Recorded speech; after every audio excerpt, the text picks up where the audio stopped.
comienzo yo sobre lo musical, bueno, que se mezclan ambos, que es Ecos del Silencio. Es en el 2007, es una de las primeras realizaciones de CJ que trata sobre el mundo audiovisual, cómo se retrata, cómo se inicia, pero a través de un concierto. ¿Cómo, cómo fue el poder darle a la gente el conocimiento y que aún recuerden esto? What do you think are the elements that made people still remember Echoes of Silent Death? Say it again? What are the elements that you think that Echoes of Silent got that people still remember and talk about that? Are we talking about the live concert or the CD? Both. Both. If you want to talk about both, go ahead, man. Well, Echoes of Silence, it's an interesting album, and there's an interesting story behind it. When most of my life I'd been a hired gun. In other words, people have paid me to compose for films, or they pay me to construct a live performance from a production perspective, or line producer, and then or they'd hire me as a percussionist. So I was writing music for film and artists, I was producing artists, and I was performing for artists.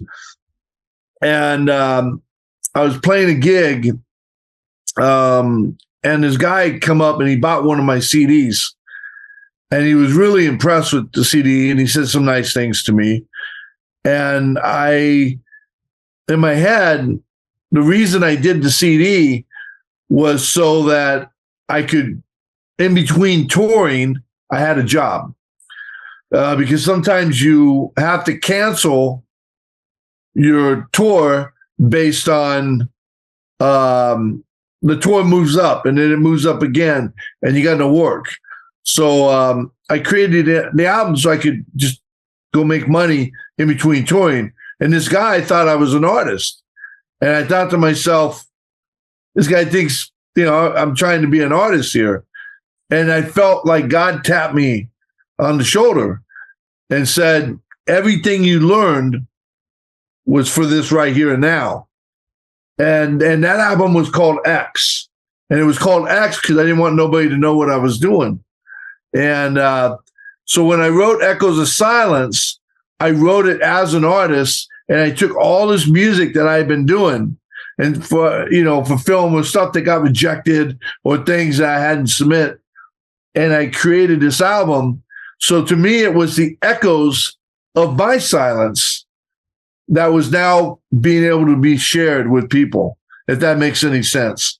So oftentimes we do a lot of things to get somewhere on someone else's coattails, when sometimes God's calling you to be the artist and to do that yourself. So that's what Echoes of Silence represents. Bueno, yo quiero preguntarle sobre esta frase que encontré en su IMDb.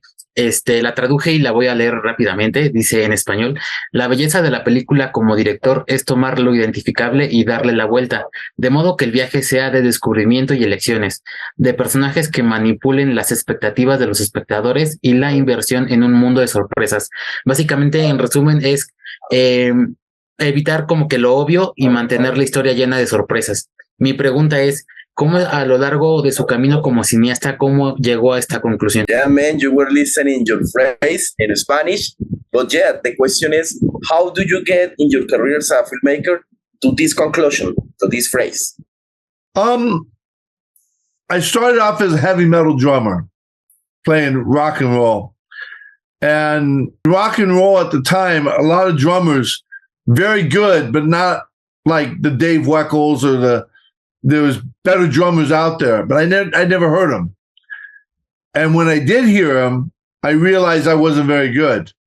So I practiced and learned many different musics and to try to be better. And through that process led me down a path where I was studying studio drumming, like to record. And I thought, well, maybe I talked to some producer friends of mine and maybe they help me. They give me some advice to be better drummer. And that particular producer's name was Paul Tucker. he worked with the Jacksons and Anita Baker and a bunch of different people. So he kind of took me under his wing and allowed me to come to some sessions while they were doing recording and engineering. So he would turn around and tell me, hey, check this out. This is why we do this and that. And the production part of it was so interesting. I said, forget the drums, teach me about producing. And so I got to study with Paul on producing. I went on for a couple more years being a producer. And to produce, a friend gave me a way to be able to MIDI music, and it was a way for me to write music to work on my production. So through that process, I became a composer. And then as I started composing for film and producing artists, my playing led me to a place where I released the album Echoes of Silence X to make money. And then I realized, God, I had learned all of this stuff to be the artist. So it's really one step leads to another. And in life, sometimes we have a preset idea. I'm going to go from here to there. But oftentimes God, to get to here, you go like this. And so I learned a lot of things. And even as a percussionist, when I did the DVD, Echoes of Silence, which aired nationwide, PBS, that I talked to a buddy, Jhon, who was, right now he's known as a big producer at Showtime. He switched to Netflix right now, but he produced like Ray Donovan, Californication, so he took me under his wing and taught me how to direct and all this stuff. And I got really interested in it. And I started directing multi-camera shoots for bands and videos, and eventually got into theatrical, then started directing TV shows, and then got my own film company. And right now I'm doing a lot more automotive. So it's not so much in the theater and stuff, but it's important work that pays. And it's good. But I got a lot of stuff coming up that will be more entertainment based. I look forward to that. So really, it's just a conglomeration, and I'm old. I'm an old man. So you learn a lot. If you pay attention, through the years, you can learn a lot. So, I've learned a lot. But I'm not a guy that does a bunch of things. I do one thing. I know how to tell a story. I just can do it with graphics, with film, with music. I can do it with many different things, but it's the same thing. It's just different mediums. So. And like we say in Colombia, you may be old, but we say you are like a no. That's we say that no, you look strong and you don't look old, man. You look young. You look like a no, man. Always continue to learn. Yes. Never think you know everything. Always learn. And people spend a lot of time, playing on the phone or doing other things. Don't. Focus up. Learn, grow, become better, because there are levels to the game. And if you want to be somebody who's known, you got to be really good at what you do. And that means you got to retain a bunch of knowledge. Y es Susie and Joe, que es una que dirigió él, la escribió también, y una que editó que se llama La Espina Escarlata. Yo quisiera preguntarle él habla sobre el concepto universal de la música, del cine, pero quisiera saber su concepto sobre el amor. ¿Crees que el amor se necesita como experimentar aprendiendo de sus filmes? ¿En qué aspecto? Y también si nosotros, a pesar de ser un poco como indecisos, necesitamos como una espina escarlata en ese sentido. Él entenderá, yo creo. Okay, we are going to talk about two words, Susie and Joe and the Scarlet Thorn. You were the editor of this project. Man, these two films can teach us something about love. And do you think that in life we need like a Scarlet Thorn to punch us and do the things? Tell us. We don't have a choice. Life is not fair. Life is hard. And we everybody go through tough times. So the question is, where do you find hope? Some people find hope in money. They think that answers questions. And it does solve problems, throwing money at stuff. But can it really make you happy? Is it really, if you got a lot of money and your mom dies, it don't fix it. Some people put their hope in their talent, what they can do. Once again, there's a lot of situations, scarlet thorns, that can, your talent's not going to fix. And so life is life, and we all have to deal with scarlet thorns. For me, I believe in God. I trust in God, Jesus Christ, I believe. And for me, I understand that life is here. When I die, I live forever with God, according to the Bible. So I understand that we're here for a reason and a purpose. I accept that. And hardships, I also know God guides my path. So in hardships, I deal with it. I accept, because I don't deserve anything. I work hard to make things happen, but it doesn't mean I deserve it.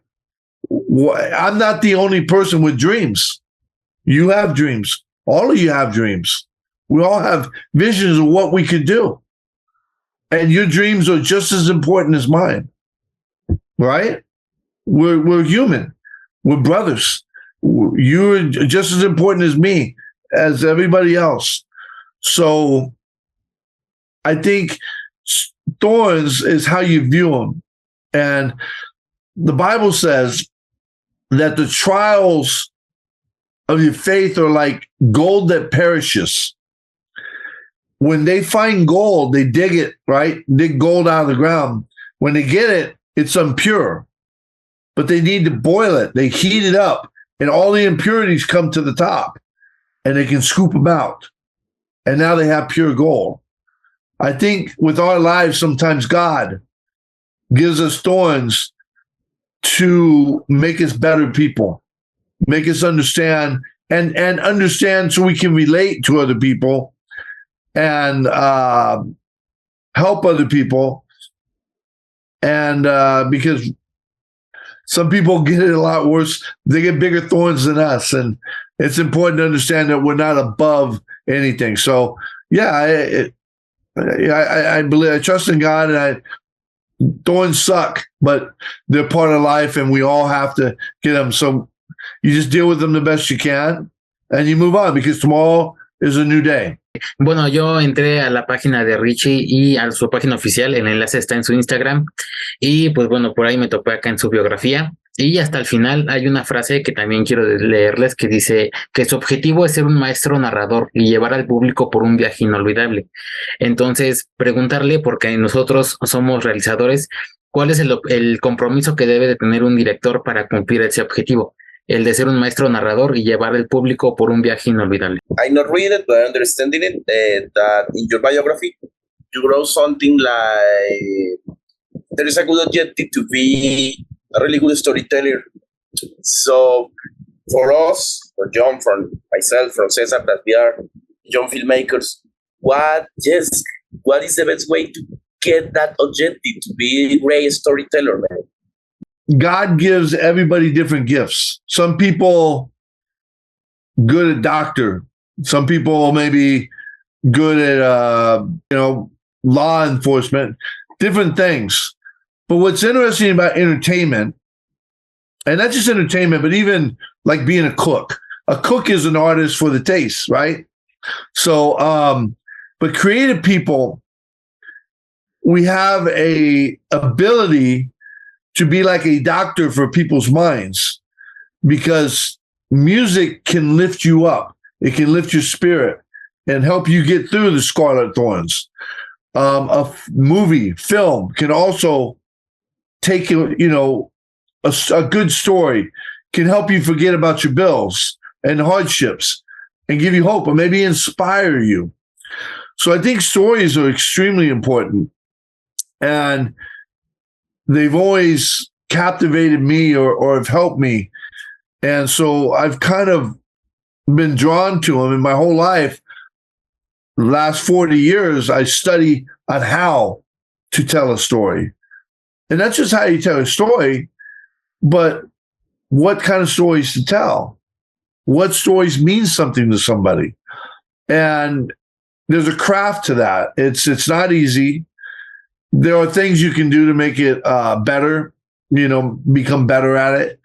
But I think passion is where it starts.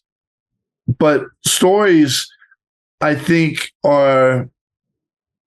they bless you, but telling stories are really for other people, not for you, for others.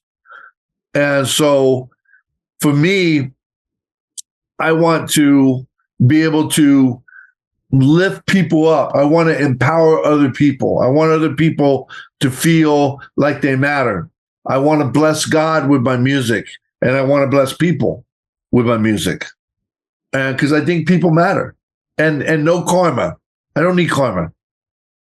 I just care about people, and I think it's important to do that. And stories, especially film, I think are one of the greatest ways to tell a story, and it can change you. It can really move you. And so for me, I've been it's changed my life, and I hold on and I continually work to tell stories to better people's lives. Gracias por esa pregunta. La verdad lo necesitamos. También yo quiero hablarles sobre su proyecto musical que está súper promocionando, que se llama Iron What. Es sobre no solo un grupo musical que trata sobre la fe y trata sobre el poder tener toda esta base de la magia desde la edición cinematográfica. Incluye todo el portafolio cinematográfico que todos quisiéramos tener. Entonces yo le pregunto a él, primero, ¿qué es lo más significativo que ha aprendido sobre todo este oficio en el que diga, mire, esto nos diferencia de los demás cineastas y deben aprender nosotros de él qué concepto? Y al final preguntarle si está dispuesto a que nosotros compartamos el video tributo que hizo de fanmade del Snyderverse, porque hay gente que le ha seguido sobre su trabajo. Solo eso. How do you think that Iron White can inspire people? You talk about inspiration, but tell us about that project. And if you allow us, of course, as a final, can we show the fan trailer that you made from the Snyder Cut, man? It's something that people always ask. But first, answer about Iron White, and later you will tell us if we can show here that trailer or not. Go ahead, man. When I started in heavy metal, I cut my first album at 18, and that's back when, real record label. And the guys I was in a band with, after 2 years, the singer he lacked some integrity. So we leave the singer, we start a new band. That band was called Iron Wrath. We named it 33 years ago, 1988. So for 1988 to 1990, we played LA club scene, a lot of different stuff. We also went into like juvenile halls or boys' homes that were people that were have problems in life, and go to them and play for those type people. So I left to become a producer and do other things. And the guitarist Jhon stayed in heavy metal, played in a bunch of different bands. And Steve took some time off, did some family stuff. So about 2018, we started talking about, hey, maybe we pull everything back together.